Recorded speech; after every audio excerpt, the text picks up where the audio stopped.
The best thing about watching a bad sequel is how it demands that you consider what made the original so good by comparison. I realize that a lot of people enjoyed Steins Gate Zero, and that's fine, like what you like, but if you feel that way, know that I don't relate to your feelings at all. I can't understand how it's possible that you'd enjoy the original show and then enjoy Steins Gate Zero in kind, when the two shows have nothing in common except for characters with the same names, similar plot conceits, and the latter pretends to relate to the canon of the former. In any other way, Steins Gate Zero does not even resemble the original series, and if I were to consider it canonical, it would significantly diminish my appreciation of it. But I guess that's a bunch of pretty loaded statements, so how about we unpack them? Steins Gate started life as a visual novel, which surely had to be trimmed down significantly and streamlined to be made into an anime series, and I know that there is a large contingent of people who would think the anime terrible by comparison because of these changes. Personally, I think visual novels are generally boring, overly long-winded, and unengaging, and the quality of the original is irrelevant to my consideration of the anime series, which is great. It's not impossible that Steins Gate Zero is just as good of a visual novel as the original game, but if the original game even resembles the anime series, then I would find this hard to believe. Given that the anime adaptations were both written by the same guy, I'm inclined to lay the blame for this terrible story at the hands of the visual novel staff, which was significantly shuffled between the two games, unsurprisingly because Steins Gate Zero simply had no reason to exist.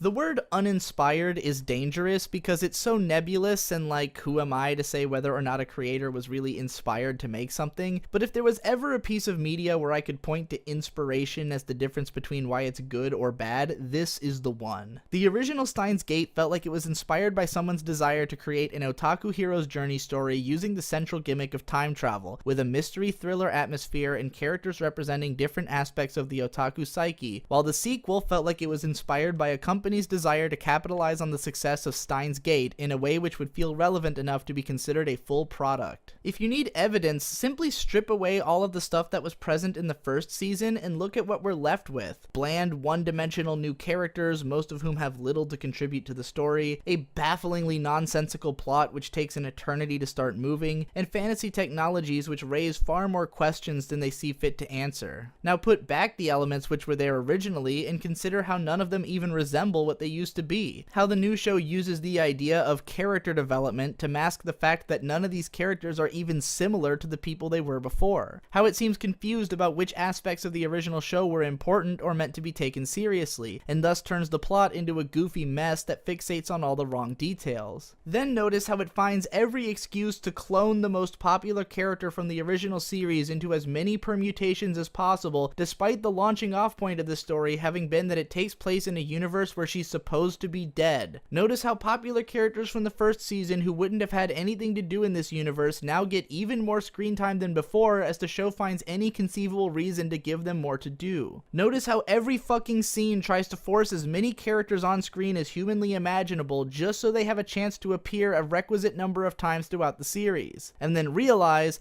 this is a goddamn Steins Gate fanfiction. But you don't have to take my word for it. You can take my pages and pages and pages of words for it as we autopsy this monster piece by piece. Part 1. The main characters. Right from the moment that the character designs for Steins Gate Zero were posted online, I knew that something was off. Mostly that their outfits looked terrible, but more importantly that they didn't seem right for the characters. Aside from the fact that representing Okarin's state of depression by dressing him like he's going to a funeral at all times is cheesy as fuck, or that Mayuri appears to have aged 10 years in the span of 6 months, the one that really dug its way into my hate gland was Daru with his fucking suspenders and fingerless gloves. You see, one of the things which made Steins Gate so instantly lovable to me back when the original show started in 2011 was how realistic and relatable the characters felt. Okarin himself is one of the most literally me characters I've ever seen in anime, but even more than him, Daru was very clearly modeled after a specific type of person who exists in real life, and was so strikingly similar to my best friend at the time, a fellow tech head with a specialization in networking and systems who weighed some 300 pounds, wove memetics into his speech, and generally had the same kind of attitude towards me that Daru has towards Ocarine, that the existence of this character immediately brought the show tangibly to life for me. Daru would never fucking wear suspenders and fingerless gloves. You see, the type of otaku that Daru is a type who's obsessed with comfort and efficiency. This is readily apparent in his dialogue throughout the first season, but more so in the way that he's dressed. Plain single color t-shirt that doesn't draw attention, regular ass jeans, flip-flops, and a hat for the sole purpose of blocking the summer sun from his eyes. The only thing he's missing is an ever-present backpack to complete the standard fat Japanese otaku stereotype. Now, if the sequel had introduced a side plot about Daru trying to lose weight by lifting, I might have been able to accept the fingerless gloves. If he'd been job searching or something, I might have even accepted the button-up shirt. But why in the ever-loving name of fuck would Daru ever be caught dead wearing suspenders? I know this probably sounds like a petty complaint, but it speaks volumes about the kind of considerations which were made in planning this sequel. Obviously, the mentality here was that if we were going to have a second season, then the characters needed to look different. And since this is the sequel, it only makes sense that things be more than they were before. More characters, more plot components, more clothes. Daru was pretty plain in the first season, so how can we add something to make him more without changing the design so heavily that he's unrecognizable? I know, let's add fucking suspenders. Keep in mind that Steins Gate Zero takes place in the winter time, and it's cold enough that Mayushi is bundled up like a goddamn nun, yet Daru is not only still wearing his hat, because God forbid you swap out such an iconic character detail as Daru's fucking hat, but he's still wearing fucking flip-flops. This is completely asinine. In the wintertime, this character should have been wearing a hooded jacket and probably some kind of snow boots, maybe a beanie on top as well. Something comfortable, warm, and otaku.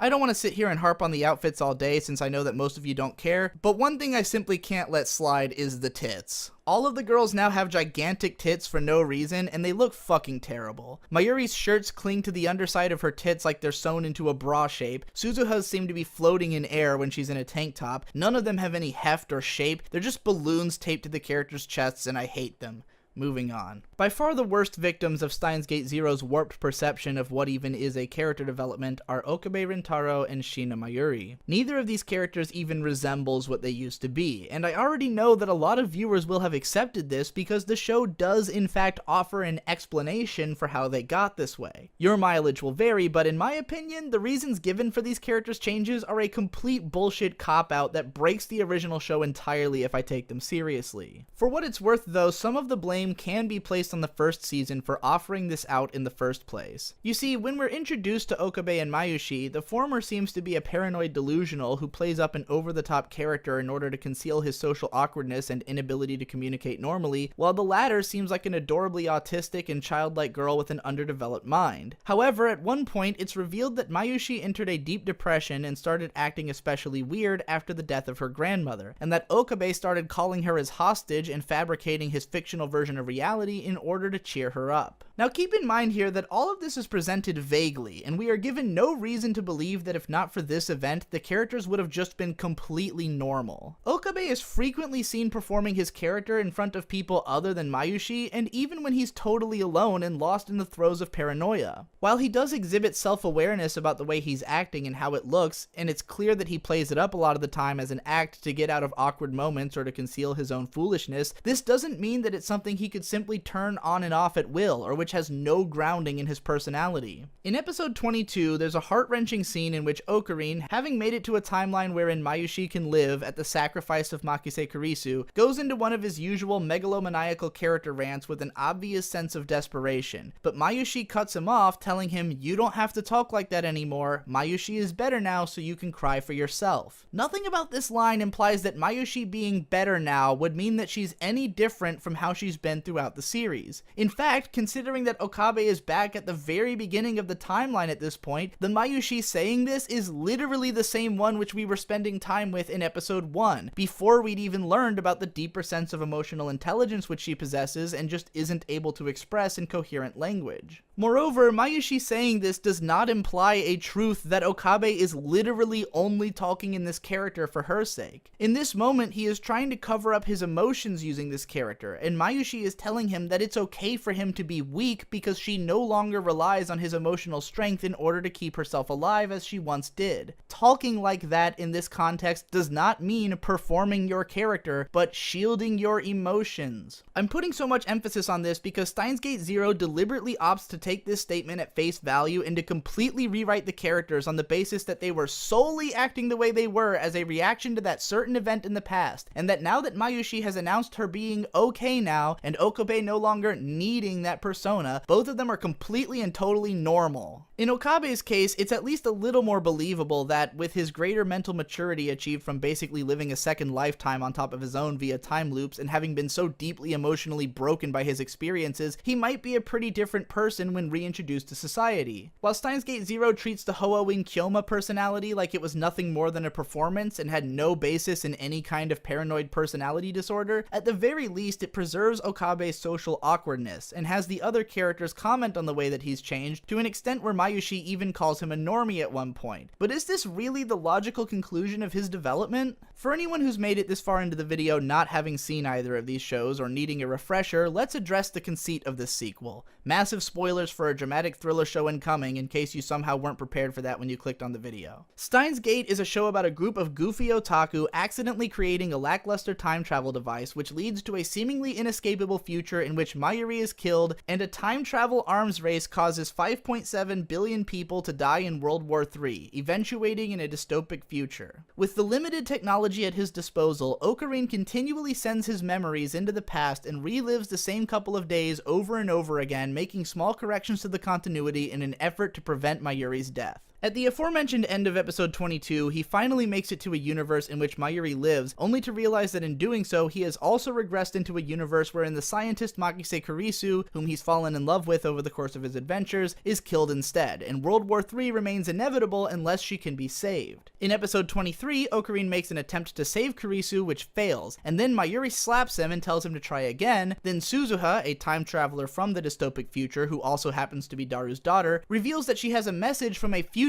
version of Okabe, who became obsessed with creating the time travel machine which Suzuha is using after this very failed attempt, giving Okabe advice on how he can succeed with a second attempt. Steins Gate Zero, then, is set in that very timeline in which Okabe gave up after his first failure and became obsessed with time travel. It seeks to fill in the gaps on how he came to that point where he created the video and the time machine. We'll get into why this is a terrible idea from a narrative standpoint later, but for now let's just focus on what it means for the characters. First of all, we have to address this OVA, which was made to bridge the gap between the two shows by providing an alternate take on the ending of episode 23. In this version, it's actually Suzuha who goes to slap Okabe, but then Mayushi stops her and begs her to consider all that Okabe's been through, asking why it should fall on him to make such big decisions and to save the day, then leading him off the roof and straight into total acceptance of failure. Right off the bat, this puts us in a dramatically unsatisfying universe by suggesting that seeing Suzuha going to slap Okabe instead of slapping him herself somehow changed Mayuri's entire mentality towards the situation. In order to justify this, we then have to go down a road in which it suggested that Mayuri always would have made that decision, if not for the fact that in the interim where Suzuha and Okabe were warped out trying to save Kurisu, a second time machine secretly landed on the roof, from which future Mayuri calls herself on the phone and tells herself not to let Okabe give up on the mission. In doing this, Steins Gate Zero has now fundamentally altered our perception of Mayuri's character. It used to be that in spite of basically having no idea what's going on other than that Okabe is desperately trying to save someone whom he cares about, her belief in him is so strong and she sees what he's doing as so untrue to himself that she feels the need to wake him up from his stupor and send him back into the machine. Now it's implied that she totally would have just coddled and absolved him in the first place if not for the fact that she was going to regret it later. All told, this tarnishes possibly Mayuri's most powerful character moment from the original show, show, and for no reason at all, because this scene didn't actually need to be addressed. While Mayuri's slap is emotionally important, it isn't necessarily narratively important, because in this timeline, Suzuha already has the future Okabe's video on hand to show him so that he'll go back and prevent that very future from happening. If Suzuha's actions were going to be different because she didn't have that plan locked and loaded, then it could have been basically anything that led us to this timeline. Hell, it could have just been that Suzuha decided to stick around until they could think of a better solution, because that's what she ends up doing anyways. After all, while this time machine only has enough fuel left for one more trip, that trip can be taken at any time. She already knows that she comes from a future in which Okabe failed his first attempt and then created the time leap technology, so now she's sitting in a closed time loop where she already broadly knows what's going to happen, provided that her presence here or some other use of time travel technology doesn't alter that future somehow. Anyways, we can get back to the mind-breaking techno bullshit later on, but the important part is that they fucked up Mayuri's character for no goddamn reason except to give her something to do in the sequel, and her personality is nothing like it was before. Now she's basically just a standard anime childhood friend character who thinks completely rationally and acts like some kind of den mother to the rest of her clique. In the original show, Okabe frequently teased and took advantage of her because of her ignorance, forcing her to spend money on him and giving her random assignments which she happily obliged to without really knowing why she was doing them. It was a fascinating and realistic dynamic, and now she's just a waifu. She's also unambiguously in love with Okabe now, even though this was never even suggested in the original show. Mayushi had expressed nothing but encouragement over Okabe finding someone else that he loved and cared about, and would have been completely willing to sacrifice herself for that person's sake if given the choice. This version of Mayuri gets jealous over the fact that Okabe is thinking about someone else so much, and ends up helping out in the end less out of pure selflessness and more out of direct love for Okabe. Meanwhile, Okabe himself, in spite of having used his reading Steiner power to traverse world lines and live something like a second lifetime studying and manipulating the reality surrounding him, chooses to live his life from now on by just emulating the most basic understanding of normalcy imaginable, avoiding the lab and his old friends as much as possible and going full gray man as he transiently meanders through life. So apparently the difference between Mayuri slapping him or not is that his entire personality just dissolves. Again, let me remind you, the time machine is still there on the roof, and Suzuha is begging him like every day to go back and make another attempt. Okabe has spent mental years leaping through timelines and has continually gotten results, to the point that he did in fact rescue Mayuri, yet this one moment of weakness has come to define his entire future? It's not like there hadn't been plenty of moments previously where he'd lost hope and fallen into despair, but usually all he needed was a pep talk and a moment to get his bearings again and he was ready to get back out. Am I really to believe that he just completely gave up after all that shit? When the future Okabe talked about becoming obsessed with time travel after what happened, I imagined that it would have gnawed at his mind constantly, that he'd be grappling every day with the question of whether it was wise to corrupt the timeline further, or if he could come up with a plan to get Kurisu back. Maybe it could have played out that when Suzuha couldn't convince him to get back in the time machine, she'd just taken off to the past again to try to change things at an even earlier point, and then like a week later, Okabe had come up with the plan that he eventually sends back to his past self, but then had to spend like 30 years on the grind perfecting this technology just so he could send that message to himself before Suzuha takes off.